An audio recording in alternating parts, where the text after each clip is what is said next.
अब आप उनसे पूछिए कि पिछले 10 साल से तुम्हें हमने भारत की सरकार में बिठाकर रखा, तुमने हमारे बहुजन समाज के लिए क्या काम करके दिखाया है। अब आपको सवाल यह करना होगा।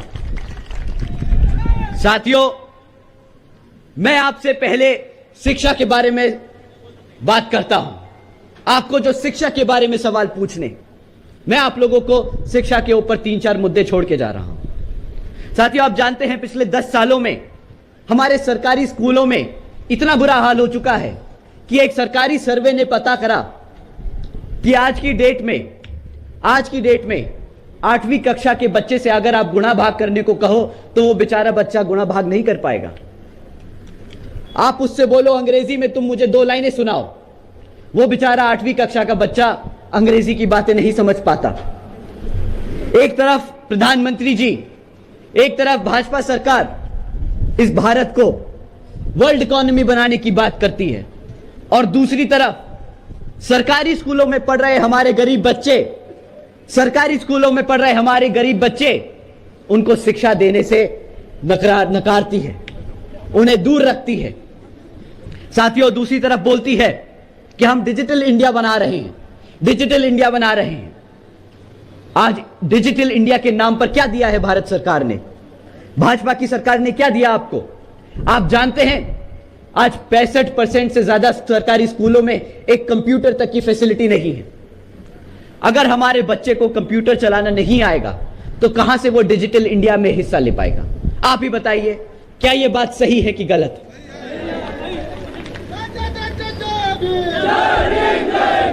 तो साथियों, अगर ये सरकार हमारे बच्चों को प्राइमरी एजुकेशन से लेके सेकेंडरी एजुकेशन तक अच्छे टीचर्स, अच्छे स्कूल, अच्छी शिक्षा नहीं दे पाई तो क्या उसको हक है सत्ता में आने का दोबारा? नहीं है ना? तो अगली बार ये आपके बीच में आए तो शिक्षा के नाम पर इन्हें भगा के फेंक दीजिएगा यहां से। अब हम अपने युवा साथियों की बात करते हैं। हमारे यहां कितने युवा साथी हैं? पंडाल में एक बार हाथ उठा के बताएं। बाप रे, हमारे बड़े बुजुर्ग भी दिल से युवा हैं। हम उम्र से पूछ रहे हैं। हमें पता है हमारे बड़े बुजुर्गों का दिल आज भी जवान है, हम आज भी जानते हैं।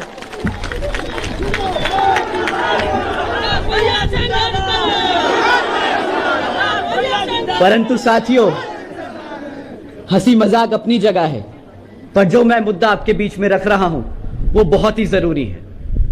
हमारे बड़े बुजुर्ग जानते हैं कि जब आप सत्ता में नहीं होते, जब आपके लिए कोई नेता पार्लियामेंट में नहीं लड़ता, आपके लिए आपके हकों की बात नहीं रखता, तो कैसे ये जातिवादी सोच रखने वाली पार्टियां हमारे समाज को तोड़ती हैं। आजकल इन लोगों ने रोजगार को नया मुद्दा बना रखा है। इन्होंने रोजगार को नया तरीका ढूंढा है जिस तरीके से हमारे युवा साथियों को तोड़ा जाए।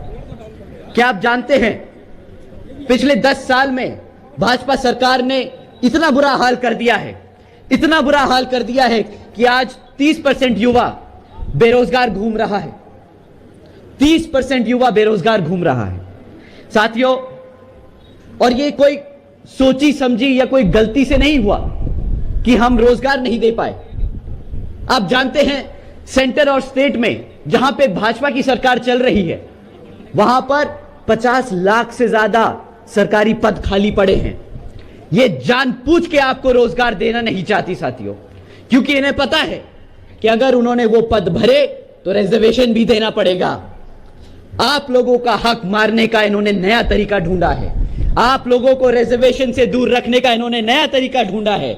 हम पद खाली रख लेंगे, हम नौकरी नहीं देंगे। हम आपको भूखा मार देंगे पर नौकरी नहीं देंगे। हम आपको गुलाम बना देंगे, मुफ्त में राशन दे देंगे, पर आपको अपने पैरों पर खड़ा नहीं होने देंगे। साथियों, ये इनकी सोची समझी चाल है।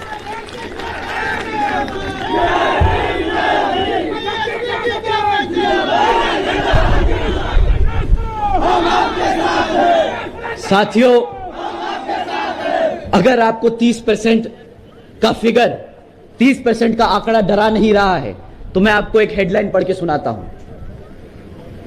17 लाख से ज्यादा युवा लोगों ने 17 लाख से ज्यादा युवा साथियों ने मात्र 3500 नौकरियों के लिए अप्लाई किया। एक बार ही 3500 नौकरियों का ऑफर आया था, सरकारी ओपनिंग थी, 3500 नौकरियां का ओपनिंग था, उसमें 17 लाख बच्चों ने अप्लाई किया। आप मान सकते हैं कि उन 3500 नौकरियों के लिए 17 लाख बच्चे अगर अप्लाई कर रहे हैं तो बेरोजगारी का स्तर कितना ज्यादा बढ़ चुका है। साथियों, मजे की बात तो यह है कि ये 3500 नौकरियां और ये 17 लाख बच्चे जिन्होंने अप्लाई किया, यह हमारे आदरणीय प्रधानमंत्री जी के प्रदेश गुजरात की हेडलाइन है। अब हमें समझ नहीं आता कि अगर गुजरात में यह हाल है तो ये भारत में क्या हाल कर रहे होंगे और यहां उत्तर प्रदेश में क्या हाल कर रहे होंगे, यह हमारा युवा ही समझ सकता है। अगर मैं 1 मिनट अपने भाषण से निकालकर अपने युवा साथी से सीधी बात करूं, भाइयों, अगर आप बताओ आपके मां बापों ने कितनी मेहनत करके आपको पढ़ाया है, कितना पैसा खर्चा आपकी पढ़ाई पर, आपकी जिंदगी के 12 से 15 साल उन्होंने खर्चा उठाकर आपको पढ़ाया लिखाया। आपको नहीं लगता कि यार मैं भी कमाऊंगा, मैं भी अपने मां बाप के लिए कुछ करके दिखाऊंगा, उनके लिए भी मैं सहारा बनूंगा? बताइए साथियों, करता है ना दिल? पक्का? तो जब आप लोग सरकारी नौकरियों के लिए पेपर देते हो और वो पेपर लीक हो जाता है तो कैसा महसूस होता? मन करता है ना, मन करता है ना जिसने पेपर लीक किया उसका गूदा निकाल के उसको जमीन में गाड़ दे। आता है ना गुस्सा? तो मैं अपने सभी युवा साथियों से दरख्वास्त करूंगा कि इस आने वाले लोकसभा चुनाव में आप किसी का गूदा तो निकाल के किसी को जमीन में तो नहीं गाड़ सकते, पर जो बाबा साहब डॉक्टर भीमराव अंबेडकर जी ने ताकत दी है अपने वोट देने की, वोट डालने की, उस वोट को एक एक बंदूक की गोली की तरह इनकी छाती में डाल देना। यह हमारे सभी युवा साथियों की तरफ से बदला होगा जो इन्होंने हमारे साथियों के साथ इतने सालों तक खिलवाड़ किया है। साथियों, यह कोई मजाक नहीं। अगर मेरे शब्द थोड़े से ज्यादा निकल गए, गंदे निकल गए, मुझे माफ कीजिएगा, पर यह गुस्सा है, यह मुझे पता है मेरे युवा साथियों का गुस्सा है। उनको बहुत बुरा लगता होगा कि अपने मां बाप के लिए जो सहारा बनना चाहते थे वो आज भी उन पे निर्भर हैं। बहुत बुरा लगता होगा। साथियों, दूसरी ओर अब मैं आप सबसे बात करना चाहता हूं। साथियों, एक तरफ इन्होंने हमारे युवाओं को रोजगार से दूर रखा, एक तरफ हमारे छोटे बच्चों को शिक्षा से दूर रखने की कोशिश करी। ये आप लोगों को इन मुद्दों पे बात नहीं करने देना चाहते। आपका ध्यान भटकाने के लिए क्या बात करते हैं? हमारी माताएं, आप ध्यान से सुनिएगा, ये आपको मुफ्त में राशन देने की बात करते हैं।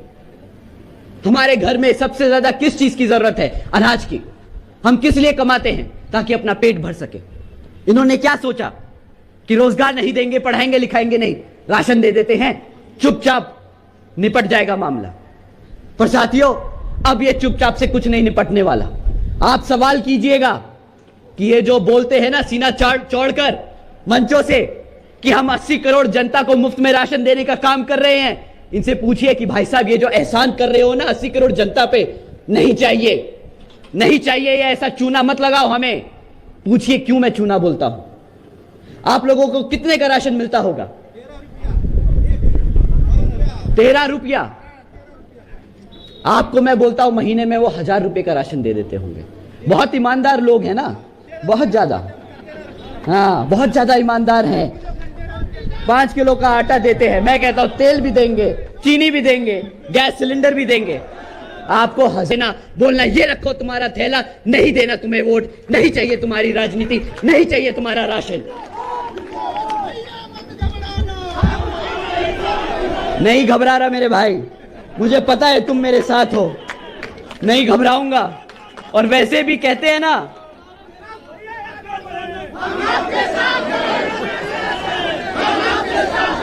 साथियों, मैं तो छोड़ो,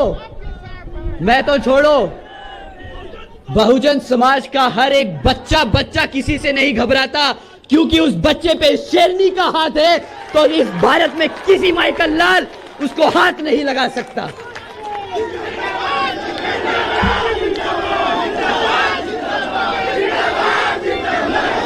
साथियों, रोजगार के नाम पे बहुत सारे लोग, स्पेशली आदरणीय प्रधानमंत्री जी ने एक बार बयान दिया था कि भाई स्टूडियो के बाहर खड़ा हुआ लड़का अगर पकोड़े बेच रहा है तो वो भी रोजगार है। कहा था, कहे थे। तो इसी अगर लॉजिक को माने, अगर इसी चीज को मान ले, तो भाई चौराहे पे कटोरा लिए खड़ा आदमी जो भीख मांग रहा है वो भी रोजगार है। और साथियों, वो दिन दूर नहीं, अगर प्रधानमंत्री जी दोबारा आ गए ना, तो पूरा देश चौराहे पे खड़े होकर भीख मांग रहा होगा, और तब भी ये लोग मंचों से खड़े होकर बोल रहे होंगे हमने पूरे देश को रोजगार देने का काम किया है। साथियों, 2 मिनट में महंगाई पे लूंगा। आप लोगों ने पेट्रोल खरीदा आज यहां तक आने के लिए? क्या रेट दिया पेट्रोल? 100 रुपया। आज से 10 साल पहले याद है कि क्या रेट हुआ करता था? 40, 50, 60 रुपया बराबर। आपको ध्यान है, मैं जब थोड़ा सा छोटा था, मैंने टेलीविजन पे देखा, टीवी पे देखा, स्मृति ईरानी जी को देखा था, आदरणीय स्मृति ईरानी जी को देखा था।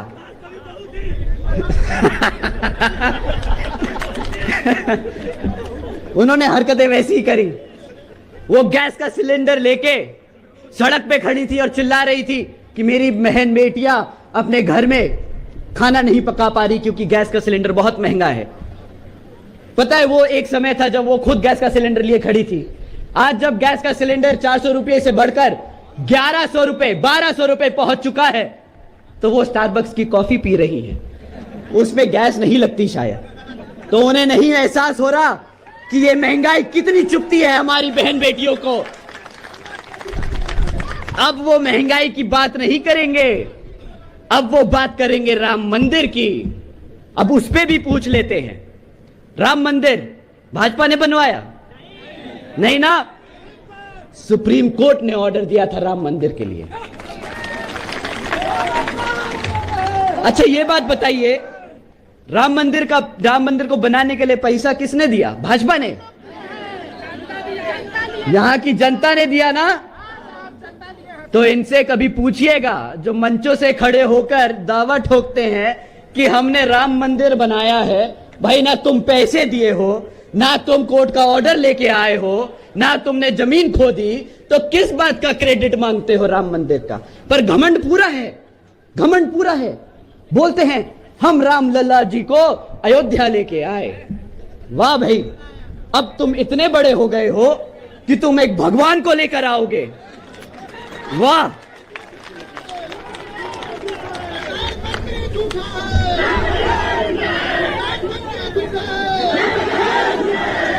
भाई साहब, मैं मन से नहीं बोल सकता। क्या बोला आपने? क्या बोला? प्रधानमंत्री जी क्या है? झूठे हैं? अरे ऐसे मत बोलो, प्रधानमंत्री जी हैं यार, क्या बात कर रहे हो?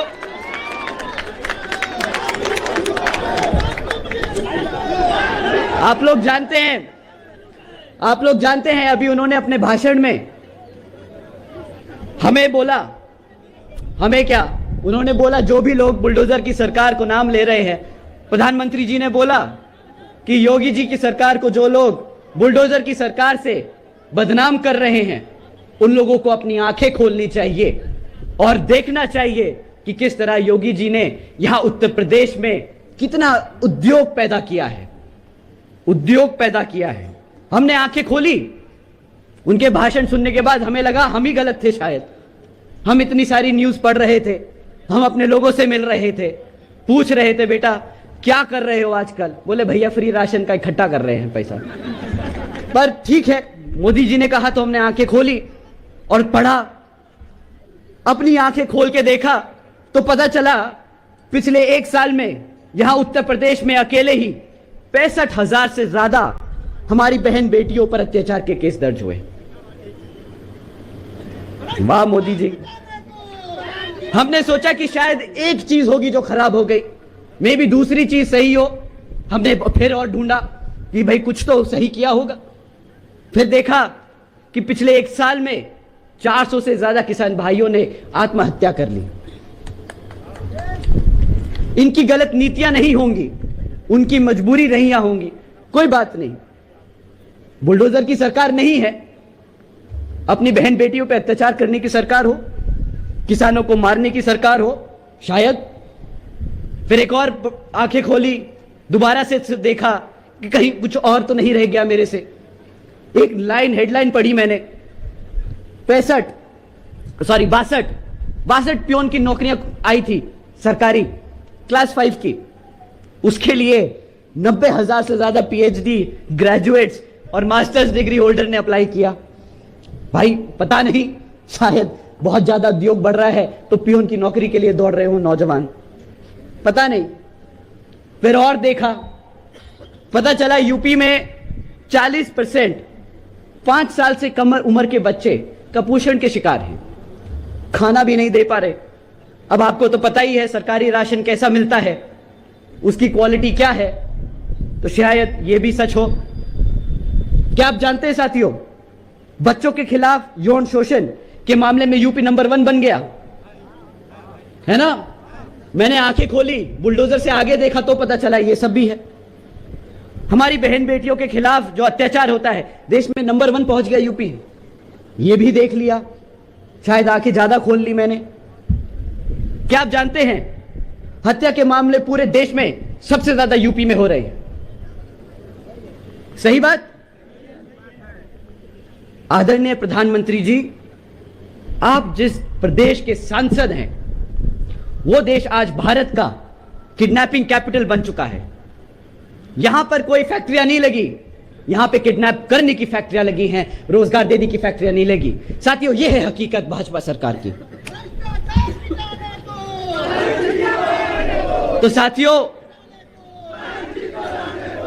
साथियों ठीक है, आज के बाद से हम बुलडोजर की सरकार नहीं बोलेंगे। योगी जी की सरकार बुलडोजर की सरकार नहीं है, ठीक है, मान लिया। आप लोगों को चलेगा, ठीक है। आप लोगों की सरकार बुलडोजर की सरकार नहीं, आप लोगों की सरकार गद्दारों की सरकार है।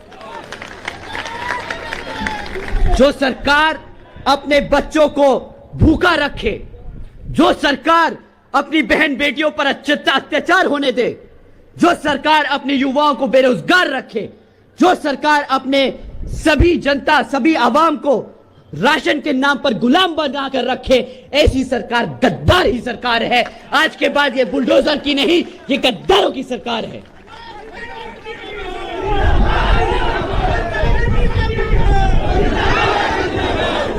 साथियों, बहुत हो गया ये सब मुद्दों की बात। 2 करोड़ नौकरी देनी थी सालाना, नहीं मिली। अग्निवीर की योजना चलाई जिसमें भी बोल दिया 25% लोग रखेंगे, उसके बाद बाकी सबको बेरोजगार कर देंगे।